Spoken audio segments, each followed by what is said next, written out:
Buen día a todos. El curso continúa hoy con su segunda mitad. Hoy vamos a empezar entonces con nuestro cuarto tema. Hemos visto en la primera clase la esencia y problemática del saber histórico, luego el objeto del saber histórico y, en tercer lugar, el método. Hoy nos toca considerar el tema de las disciplinas auxiliares del saber histórico.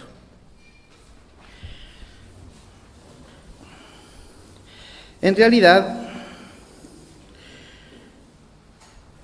si ustedes miran el esquema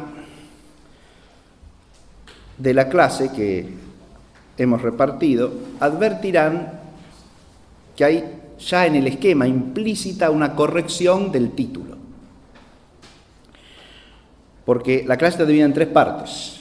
Dice los saberes constitutivos, los saberes auxiliares y los saberes y disciplinas fundantes y subalternantes. O sea, no todos son auxiliares.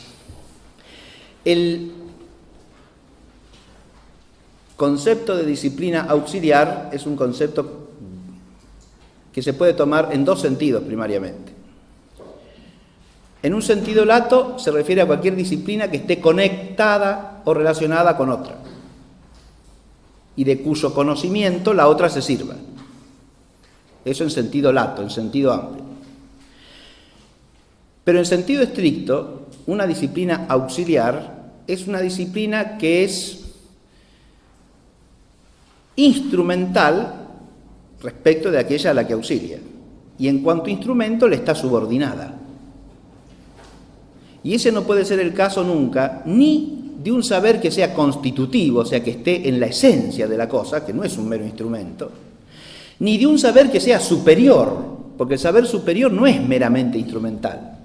El saber superior es aquello de lo que uno depende, y por lo tanto no es un mero instrumento o auxilio, es algo que funda, que le da fundamento, y no es correcto llamarlo disciplina auxiliar en sentido estricto.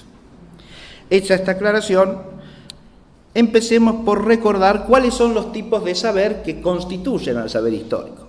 Hay uno que le da el género propio, ¿no? Y ese es, como ya lo expusimos en la primera clase, el saber por fe humana. O, como dice en el esquema, el saber credencial de los hechos del pasado. En esto tenemos que situarnos, ¿por qué? Porque para entender qué disciplinas funcionan de auxiliares de la historia, o de fundantes, o de relacionadas con el saber histórico, tenemos que saber, o recordar en este caso, cuál es la esencia del saber histórico. Cuando la historia se sirve de otra disciplina, ¿es en orden a qué? A conocer los hechos del pasado humano. ¿Está claro? Las disciplinas auxiliares serán aquellas que les permitan conocer, bajo algún respecto, los hechos del pasado humano. Hay otro saber que entra en la constitución del saber histórico, que es el saber por connaturalidad, y este entra como un prerequisito necesario, porque sin la connaturalidad, con la cosa que pretendemos entender, no hay posibilidad de entenderla. Porque se trata de una singularidad concreta con la que estamos vinculados por tradición. Se advierte lo que digo. El hecho histórico del pasado nos llega por cierta tradición, escrita u oral. Y en principio los hechos que nos interesan primariamente son aquellos que pertenecen a nuestra propia tradición. Porque son los hechos dentro de los cuales nos movemos y vivimos, ¿sí? Es decir, son los hechos que afectan directamente nuestro ser, porque estamos conectados vitalmente a esos hechos. Cuando pretendemos con la inteligencia histórica ir más allá, el primer obstáculo que se presenta, ¿cuál es? Precisamente este de la connaturalidad. Si en lugar de querer entender los hechos de nuestra tradición histórica, donde ya nos podemos encontrar con problemas de este tipo, de cierta desvirtuación de la connaturalidad por los cambios de los hechos históricos, ¿no? Si uno quiere entender lo que pasaba en el Río de la Plata en el siglo XIX o en el siglo XVII, pongámonos por caso, ¿no? Ahí puede que conservemos la connaturalidad, que en este caso viene dada por una tradición cultural fundada en una lengua y una fe, ¿verdad? Y a partir de ahí podemos tener connaturalidad, pero si hemos perdido esa fe y la lengua que la expresa, y en la medida en que la hayamos perdido, ¿qué connaturalidad tenemos para entender el Río de la Plata en el siglo XVII? ¿Se entiende lo que digo, verdad? Ahora, si lo que queremos hacer es historia de la China en el siglo V a.C., la cosa se hace más notoria todavía, ¿no? ¿Cómo entramos en connaturalidad con los chinos del siglo V a.C.? Claro, eso no es imposible por lo que ya decía Tucídides, ¿se acuerdan? Esa condición humana universal. Hay algo que tenemos de connatural con los chinos del siglo V a.C., y es nada más y nada menos que la naturaleza humana, ¿no? Ahora, el modo de ver la realidad, el modo de vivir, el modo de pensar en el mundo y en las cosas y en los hombres, eso puede que sea distinto, y de hecho es muy distinto, ¿no? Y entonces, allí el historiador tiene que hacer un salto para tratar de sintonizar con el hecho que trata de comprender. Bien. Estos saberes que son constitutivos nos dan un marco como punto de partida, porque tenemos que advertir que los saberes auxiliares son aquellos que nos permiten alcanzar este conocimiento, que es el propio de la historia, conocimiento de los hechos singulares y concretos del pasado humano que son relevantes para el hombre como hombre. Así como el método depende del objeto, las disciplinas auxiliares también dependen del objeto. ¿Está claro? No, eso es lo que no tenemos que perder de vista como principio. No podemos ni siquiera empezar a entender cómo una disciplina pueda auxiliar a la historia si no sabemos cuál es el objeto de la historia. Hay dos saberes auxiliares generales que son primarios para la historia, aunque uno es más importante que el otro. Y esto se puede entender fácilmente partiendo de lo que hemos expuesto acerca de las fuentes, al hablar del método, ¿no? Nos dijimos que había fuentes formales y fuentes materiales. Y hay dos disciplinas maestras, digamos, de las que el historiador tiene que servirse en relación con las unas y las otras. Con respecto a las fuentes formales, esa disciplina es la filología. Es la primera y yo diría la más importante disciplina auxiliar de la historia. Recordemos que la filología es un saber que, como su mismo nombre lo indica, parte del amor al logos, es decir, juntamente a la razón y a la palabra, unidas e inseparables entre sí. El filólogo, ¿a qué se dedica? A estudiar una lengua, pero no en cualquier perspectiva. Primero que nada, en principio podría ser cualquier lengua, cualquier idioma, ¿no? Pero aquellos que son objeto de especial atención de los filólogos son las lenguas en las que se han expresado grandes tradiciones históricas, precisamente. ¿Sí? Las lenguas que van asociadas a las grandes civilizaciones o las grandes tradiciones culturales.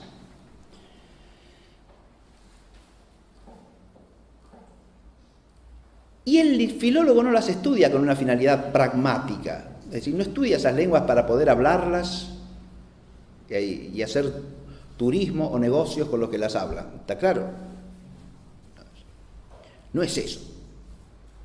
Uno puede aprender una lengua con esa finalidad, o simplemente porque va a vivir a un país y tiene que manejar, ¿sí? Tiene que ir a hacer las compras al almacén, al supermercado. Bien. Entonces tiene que aprender, ¿sí? Lo mandan a trabajar a Holanda y tendrá que aprender algo de holandés, ¿sí? Pero eso no es filología. El filólogo estudia una lengua histórica. Ya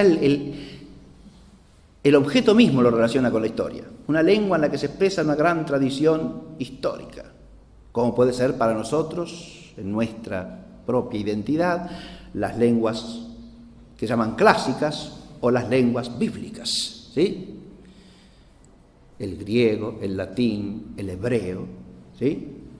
Pero también lo mismo pasa con el chino clásico o el sánscrito en la India o el náhuatl para la tradición mesoamericana posterior, ¿no? Sí, ya próxima a la llegada de los españoles, etc. Bien. O el quechua para el imperio incaico y la tradición de los pueblos del imperio incauto, y así podríamos seguir, ¿está claro?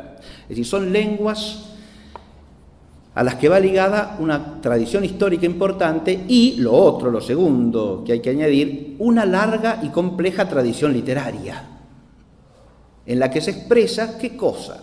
Esa tradición y la mentalidad de esa tradición.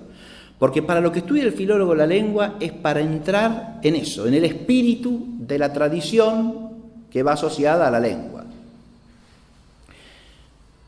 No la estudia como sistema de lenguaje, como la estudiaría un lingüista, para ver qué tipo de lengua es, cómo está constituida gramaticalmente.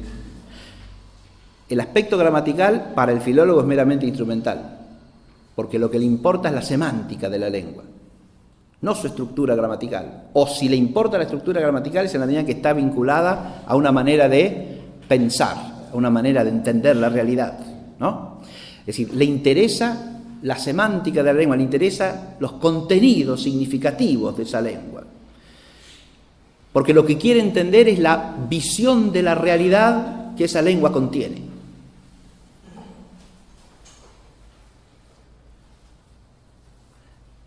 La palabra humana es expresión de la inteligencia humana y por lo tanto está vinculada con el conocimiento de la realidad. Pero toda lengua expresa un modo particular de conocer la realidad. Eso es lo que tiene de potencial riqueza el aprendizaje de distintas lenguas, ¿no? Que nos permite entrar en comunicación desde nuestro propio espíritu con formas distintas o con matices distintos en el enfoque de la realidad. Lo cual, cuando ese enfoque de la otra lengua es más profundo y más conforme a la realidad que el propio nuestro, es un enriquecimiento de nuestro conocimiento, de nuestro saber, de nuestra inteligencia, de la realidad. El estudio del filólogo es un estudio entonces orientado sapiencialmente, porque lo que busca es entender no una lengua como sistema gramatical, ni mucho menos para el uso práctico, sino, insisto, la concepción de la realidad, la visión del mundo que está expresada en esa lengua. Y esto de nuevo tampoco por una mera curiosidad, sino para rescatar de esa visión todo lo que tiene de saber y de sabiduría. Pero ¿por qué la filología es una disciplina auxiliar de la historia? Por la sencillísima razón de que el historiador parte de testimonios acerca de los hechos del pasado que están expresados en alguna lengua. Para poder manejar con rigor esos testimonios, ¿qué debe hacer el historiador? O conocer esa lengua o valerse de alguien que la conozca. ¿Está claro esto? Si yo quiero estudiar historia de la antigüedad griega, y tengo que aprender griego. Esto es lo que estoy diciendo. Porque todos los documentos que se refieren a la historia griega, ¿en qué están? Y la mayoría en griego. No digamos todos absolutamente, porque va a haber algún documento de otro pueblo que se refiere a los griegos, ¿sí? Pero la mayor parte de las fuentes se encuentran en griego, porque son fuentes griegas. Ahora, si usted no conoce el griego, ¿cómo estudia la fuente? Bueno, lee una traducción. Momentito, caballero. La traducción no es el texto que es la fuente. No, señor. La traducción ya es otro texto. hecho por otra persona, que pertenece a otra cultura y que maneja otra lengua. ¿Está claro? A veces la traducción es lo más alejado a la fuente que se pueda pensar.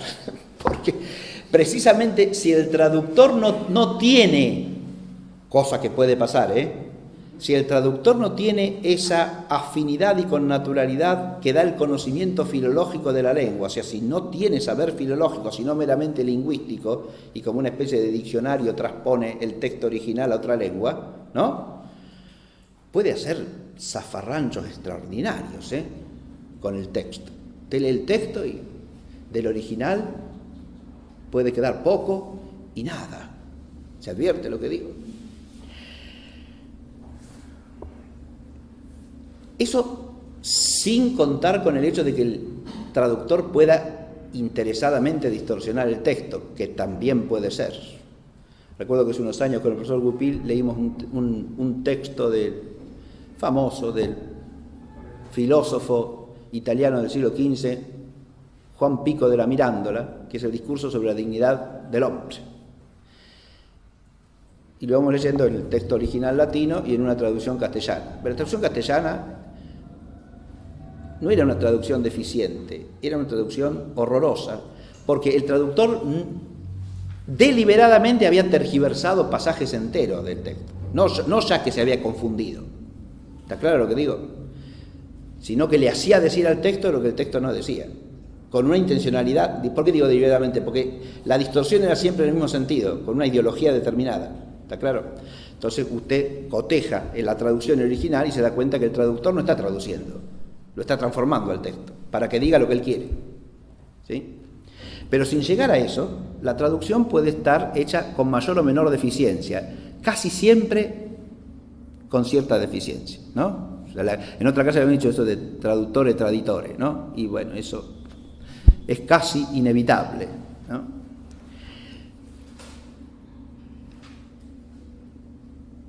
Pero fíjense ustedes, el historiador, por lo menos, tiene que tener en su formación la lúcida conciencia de que depende de la fuente original.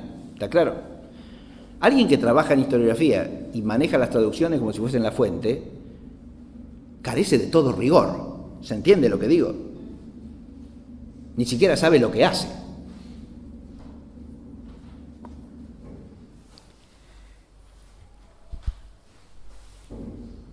El saber filológico es fundamental entonces, ¿por qué? Porque es el que permite establecer la mediación entre la fuente y el historiador.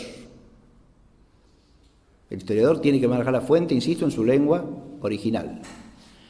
Pero para manejarlo en su lengua original tiene que tener cierta conciencia filológica acerca de la lengua de origen. Es decir, plantearse la cuestión de lo que significan las palabras, a qué visión de la realidad se corresponde esa palabra. ¿Está claro lo que digo? Si usted encuentra la palabra latina dominus en un documento del siglo IX de la era cristiana, esa palabra puede significar muchas cosas, pero cualquier cosa que signifique es en cierta visión de la realidad, ¿no? En la que dominus tiene unas connotaciones peculiares. Dominus significa señor en latín, ¿no? Pero ese señorío puede ser de distintos órdenes, ¿sí? La palabra dominus puede estar aplicada a Dios, puede estar aplicada al que es dueño de una tierra, que es de la tierra. Y el dominus en latín es el dueño, de ahí viene dueño en castellano, ¿no? Dominus, dueño es dominus, ¿sí? Puede estar aplicado a alguien en relación a sus vasallos, un señor de vasallos, que no es lo mismo que el señor que tiene una posesión. Ahí es un señorío en relación personal, no de relación de una persona con una cosa, sino entre una persona y otra persona. Yo estoy dando un panorama de esto nada más como ejemplo, ¿sí? Esa palabrita usted no la puede entender de cualquier manera. Y cuando la traduce tiene que tener cuidado de traducirla adecuadamente en correspondencia con el contexto en que se halla, ¿sí? En algún caso será señor, en el otro será dueño, y en el otro será intraducible, porque si yo digo señor de vasallo, como es un señorío que no existe hoy día, ¿cómo traduzco eso? Ahí no tenemos la connaturalidad, ¿ven? Porque no tenemos la relación. La cosa nombrada no existe más. Y entonces, ¿cómo la traduzco? No se puede traducir. Es lo que pasa con el término griego polis. Los griegos clásicos vivían en polis. ¿Y qué es una polis? Una polis. Si usted traduce, traición. Por la sencilla razón de que hoy día no existen las polis. Entonces no tenemos palabra para significar eso, como los griegos clásicos no tenían palabra para significar televisor. Y porque no había televisores, claro. ¿Está claro? Bueno, así como en la Grecia clásica no había televisores, en la actualidad no existen polis. Y no tenemos nombre para una cosa que no existe. Entonces usted tiene que hacer un esfuerzo ¿de qué? De entender lo que esa palabra significa y dejarla estar en su propia condición de término que se refiere a una cosa que no existe más, que existió en esa época pero que nosotros no tenemos. Aunque usemos los derivados de esa palabra como si tal, ¿no? Como tranquilamente, política, político. No sabemos de lo que estamos hablando, pero lo decimos en un sentido que ya con el original tiene poco o nada que ver. Porque político es propio de la polis. Pero poleis no hay más, dije. Bien. Son ejemplos que pongo, ¿sí? Para que se advierta que la conciencia filológica es fundamental para una mirada histórica rigurosa y crítica. ¿Qué quiere decir crítica acá? Que sabe discernir entre una cosa y la otra. Cuando usted no tiene conciencia filológica, al documento lo traduce no ya lingüísticamente, lo traduce mentalmente a sus propias categorías. Y entonces pierde la posibilidad de entrar en ese mundo que usted quiere historiar. ¿Está claro lo que digo? Usted opera acríticamente un traslado de ese mundo a su propio mundo. Lo asimila a la realidad que usted vive y de la única que tiene experiencia, ¿no? Cuando lo que el historiador tiene que hacer, y esa es la mediación que le permite la filología, es salir de sí para entrar en ese otro mundo acerca del cual nos quiere hablar. ¿Se entiende? En ese sentido, el saber histórico es un saber muy exigente porque implica que uno tiene que salirse de uno mismo y pasar a una realidad humana que es otra bajo algún respecto, ¿sí? Exige una capacidad de apertura de la mente hacia horizontes que no son los que uno tiene directa, experiencialmente, vivencialmente. Y eso es difícil.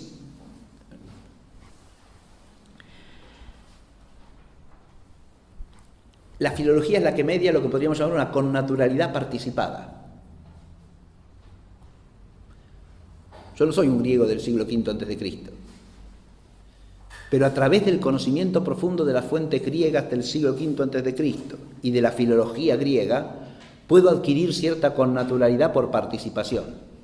¿Quién media esa participación? La lengua. La que me hace participar de ese mundo es la lengua en la que se expresó ese mundo. ¿Está claro? Si yo soy asiduo lector de Píndaro, de Esquilo, de Sófocles, de Platón, entonces, de alguna manera, y me abro a ese espíritu, ahí está el otro, sin lo cual no se da esa... Entonces, puedo adquirir cierta connaturalidad por participación con la Grecia del siglo V, IV antes de Cristo. Si no, de ninguna manera. Eso no se adquiere visitando las ruinas de Atenas. No.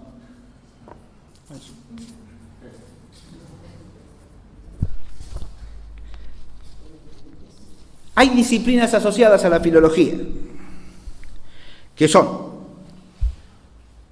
las menciono, la diplomática, que ya la nombré en clase pasada, ¿no?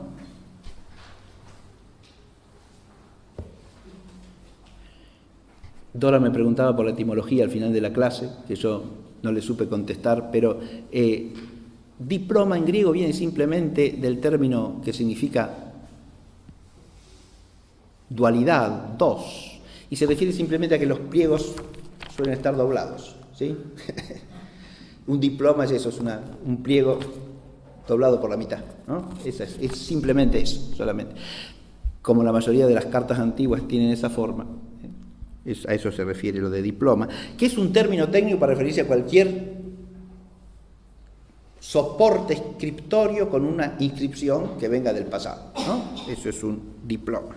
Siempre y cuando el soporte no sea monumental, es decir, arquitectónico, ¿no? Ahí, eso ya no es un diploma, sino una inscripción. ¿Sí? Los diplomas son los textos escritos sobre un papiro, sobre un pergamino, ¿no? Sobre un papel, eso es un diploma, ¿no? No, en cambio, un texto inscrito sobre un palacio, el muro de un palacio, un mojón que está en un camino o un sepulcro, ¿sí? Esos son inscripciones, ¿verdad? Bien. La diplomática, como dijimos, ¿qué hace? Con todo escrito del pasado, siempre que no sea inscripción, insisto, lo que hace la diplomática es, primero, datarlo, es decir, de qué época es, ¿sí? ¿Cuándo se escribió esto? Para llegar a eso también entra una serie de disciplinas auxiliares, ¿está claro? De las cuales el conocimiento de los tipos de escritura, los tipos de letra que se han usado, ¿sí? Y los tipos de material sobre los que se ha escrito es fundamental. O sea, usted tiene que tener un registro amplio de todo esto que acabo de decir, ¿no? Tipos de escritura, tipos de letra de cierta escritura, tipos de soporte escriturario. Si usted no tiene la correlación entre estos tres rasgos y las épocas históricas, o sea, la cronología, es imposible datar un diploma, ¿sí? Pero no basta con datarlo. ¿Qué otra cosa tiene que estudiar la diplomática? Y la autenticidad del texto, ¿se da cuenta? El texto puede estar firmado o no estar firmado, estar atribuido a un autor o no, pero la atribución puede ser auténtica o apócrifa, ¿está claro? ¿Es auténtico o no es auténtico? Eso es lo otro que tiene que establecer la diplomática.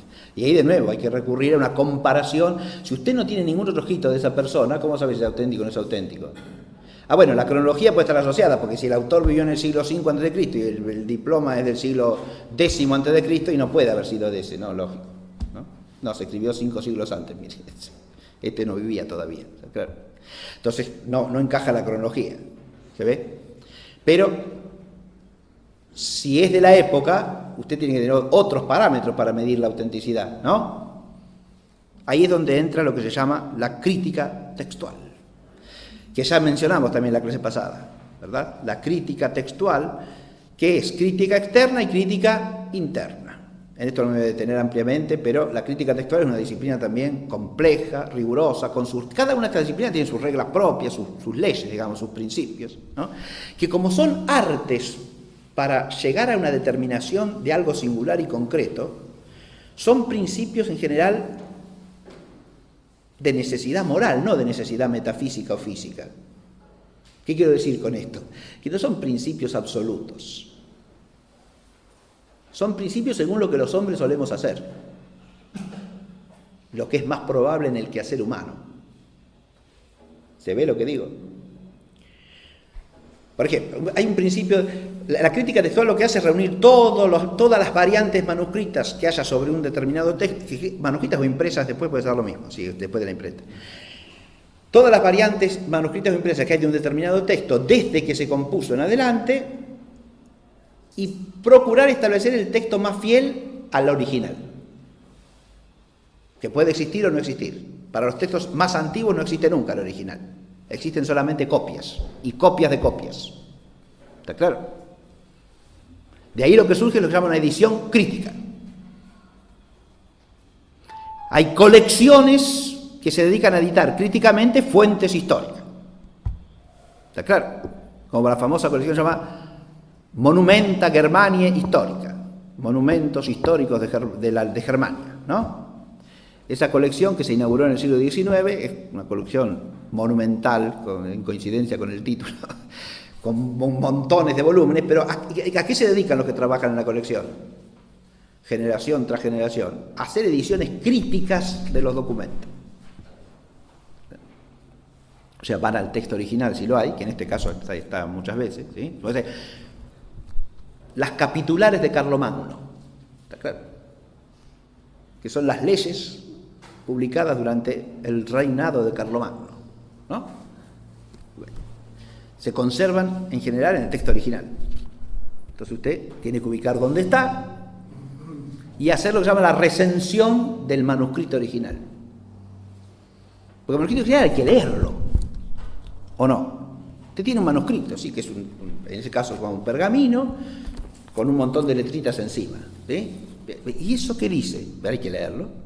Si usted hace una lectura completa del texto y lo transcribe, lo que hace es una recensión del texto, ¿sí?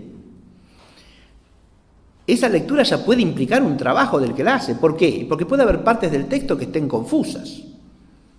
¿Está claro lo que digo? El copista pudo haberse olvidado de alguna letra. ¿Y qué escribió acá? O se salteó una sílaba entera, o se salteó una palabra.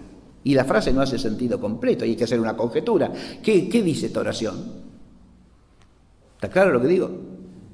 Porque el copista es un hombre que está copiando mientras le dictan, y es infalible, y no. ¿Se da cuenta? Aunque usted tenga el original, se crean problemas, ¿se entiende? Ahora, cuando usted tiene copias y copias y copias de copias, ahí aparecen las variantes. Entonces, ¿y cuál es la variante que corresponde al original? Hay reglas pensadas para que la fijación de la variante original sea lo más objetivo que sea posible. ¿Está claro? Por ejemplo, hay una regla que se llama de la lectio difficilior. ¿Qué quiere decir eso? Cuando usted tiene en una familia de manuscritos una versión, en otra versión, variante A, variante B. La variante A es más fácil de entender que la variante B.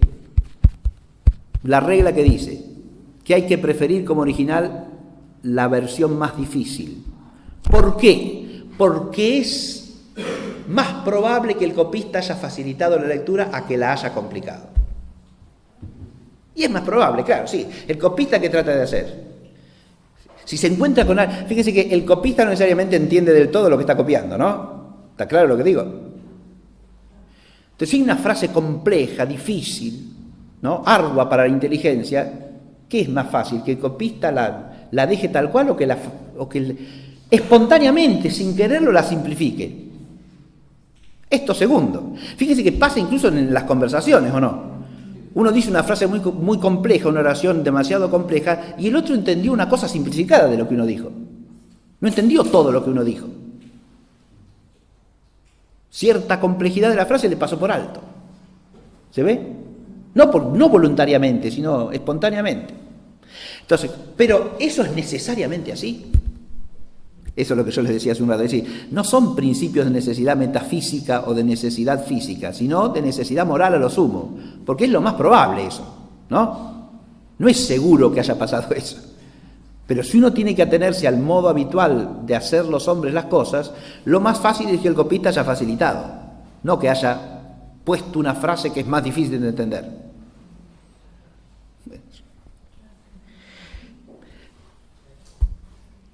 Sí, el historiador tiene que manejar todo esto. Miren, el historiador no necesariamente tiene que ser un crítico textual, porque si no, claro, ser historiador sería imposible, se da cuenta. Pero si el historiador carece de el discernimiento crítico de que las fuentes que maneja están sujetas a esto, es un historiador sin rigor. Por más que acumule datos y acumule erudición. ¿Se entiende lo que digo o no?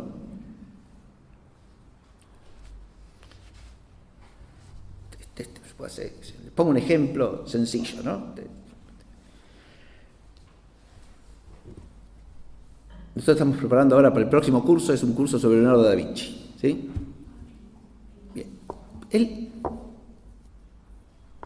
Usted puede leer una noticia, bueno, en el siglo XIX se halló, en el siglo XX, perdón, se halló un documento importante, una carta escrita por Leonardo al sultán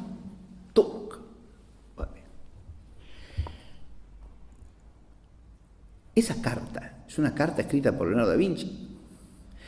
Si el historiador tiene un mínimo de discernimiento crítico, se va a preguntar qué cosa. Primero, si es un original de Leonardo, ¿no? Lo que se halló.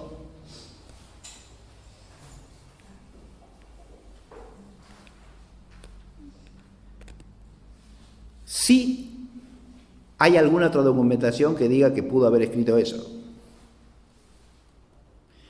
Y después puede hacer la crítica interna, o sea, si el contenido de la carta se corresponde o no con el estilo de Leonardo, con la mente de Leonardo, etcétera, etcétera. ¿Está claro? Pero todo eso que es la crítica del texto, él lo tiene que, aunque no lo haga él, tiene que saber que alguien lo tiene que hacer, ¿no?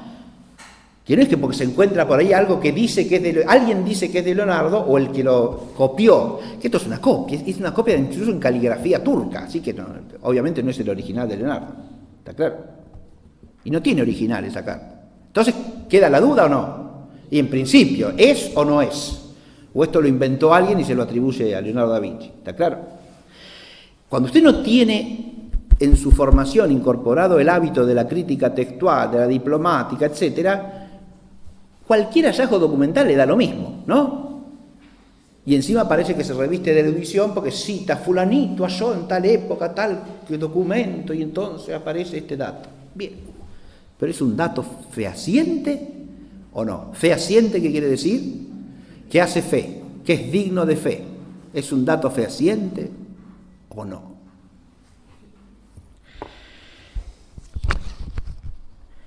La crítica textual, la crítica literaria también, que es, fíjese, cualquier texto que uno se encuentra pertenece a algún género, ¿no? Y está sujeto a las leyes del género. Una cosa es una carta o epístola oficial, otra cosa es una carta privada, por ejemplo, ¿no? ¿Uno puede leer lo mismo una cosa que la otra? ¿Tiene el mismo alcance? No. ¿Por qué? Y porque son documentos de distinto género literario. ¿Se advierte? Una cosa es la correspondencia privada, otra cosa es la correspondencia pública. Y cuando uno lee el texto, tiene que estimarlo o apreciarlo según el género al que pertenece. ¿Se ve esto o no? Y lo mismo si es una obra literaria cualquiera.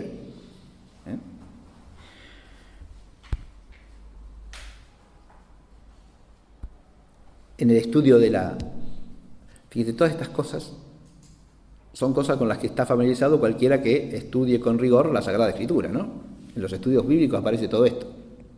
Porque estamos estudiando textos, ¿o no? Y si estudiamos textos, hay que partir de acá. ¿Se ve? Y hay que usar de la filología también, y por supuesto, porque si usted no sabe hebreo bíblico y no sabe griego bíblico, ¿cómo estudia seriamente la Sagrada Escritura?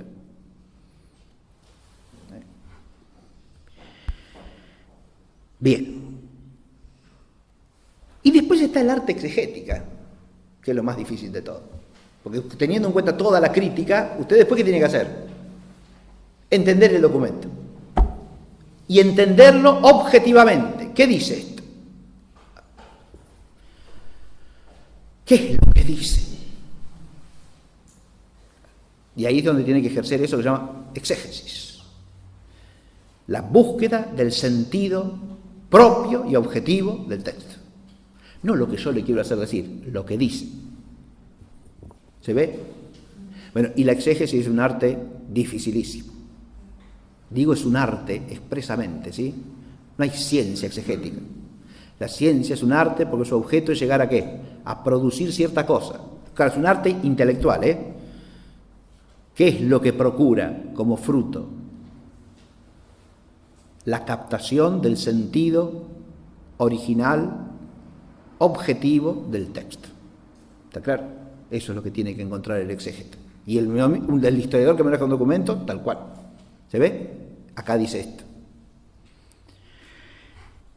Muy bien. Para todo esto la filología es la base.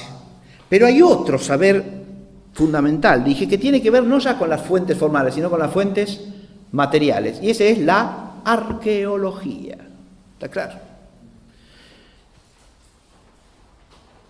Dije que son dos pilares auxiliares de la historia, pero uno más importante que el otro, la filología más importante que la arqueología, y enseguida voy a decir por qué.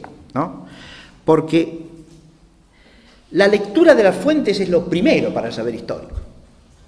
A través de la exégesis uno lee las fuentes, y leyendo las fuentes puede llegar a un juicio sobre los hechos.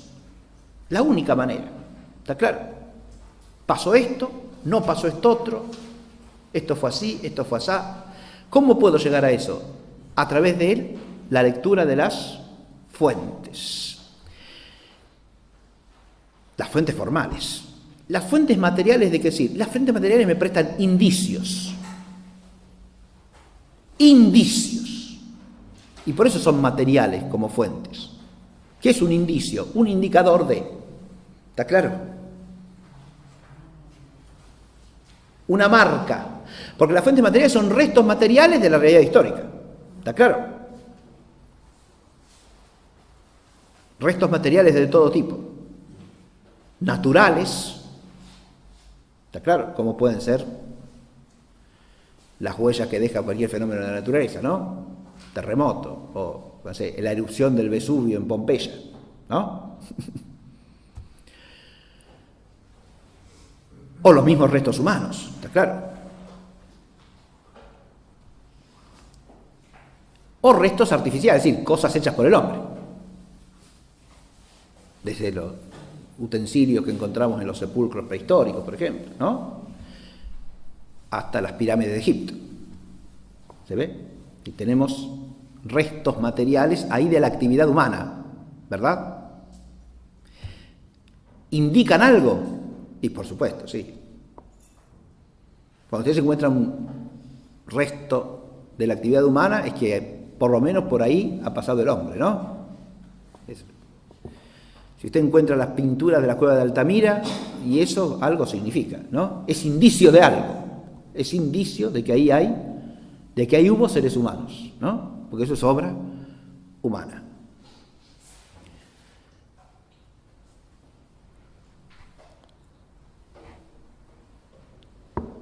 Pero el problema de la arqueología es que el indicio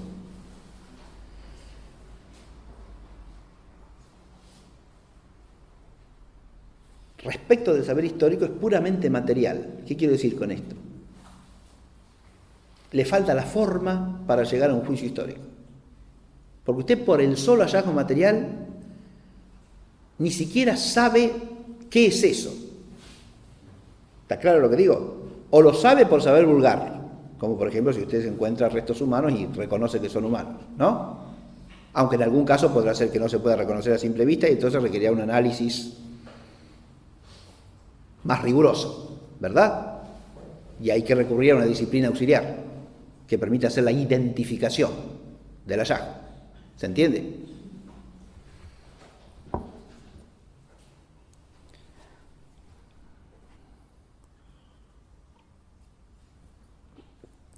Hace unos años en España, en Andalucía estaban haciendo una excavación para una obra y se encontraron con una serie de restos y enseguida saltó uno a decir que eran restos de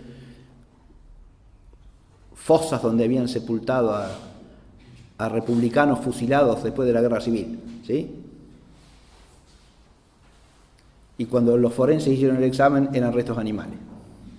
Bien. Entonces usted dice que a veces es una grosería ideológica, torpe, pero los historiadores a veces transmiten esas cosas. Si no son responsables o si son ideológicamente interesados, ¿se da cuenta? Bien. El problema acá es que el resto material de suyo no habla, usted lo tiene que hacer hablar. ¿Se ve?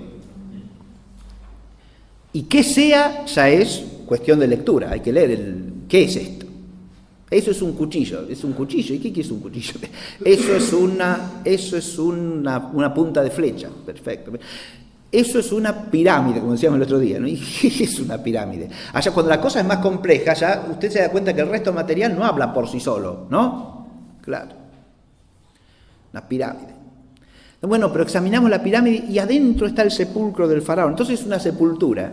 Semejante monumento es una sepultura. Usted puede pensar sensatamente que es nada más que una sepultura eso.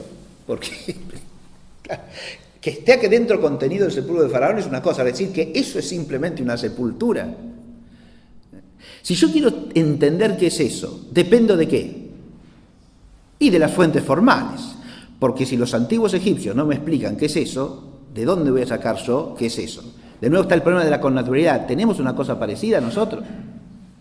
Y no, ni remotamente. Existe nada que se asemeje a eso, ni de cerca. Sí, bueno, hay quien se hace sepulcros muy grandes. No, como una pirámide egipcia, no. ¿Está claro? Una cosa es que hace un sepulcro un poco ampuloso, monumental, un mausoleo, qué sé yo, un poco grande, y otra cosa es una pirámide egipcia. ¿Está claro? No es así. Entonces usted, si quiere entender de qué se trata, depende de qué, de la fuente formal.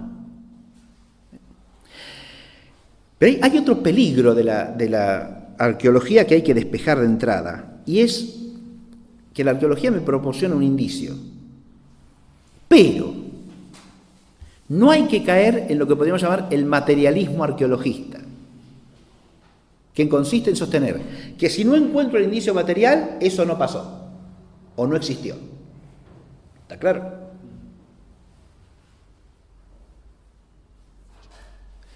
Yo no encuentro el sepulcro de Alejandro Magno, entonces Alejandro Magno no existió.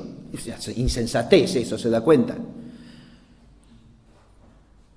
No tengo prueba de que haya existido porque no tengo los huesos de Alejandro Magno. Mire, eso es varias veces insensato, ¿no? Primero que nada, porque si hubiese un sepulcro que dijese este es el sepulcro de Alejandro Magno, usted le tiene que creer al que escribió ahí que ese es Alejandro Magno, ¿o no? Y sí, claro, sí. Primera cosa. Pero además, las fuentes formales de diversa procedencia y de diverso origen atestiguan con toda claridad que existió Alejandro Magno. ¿Se ve? Y por último,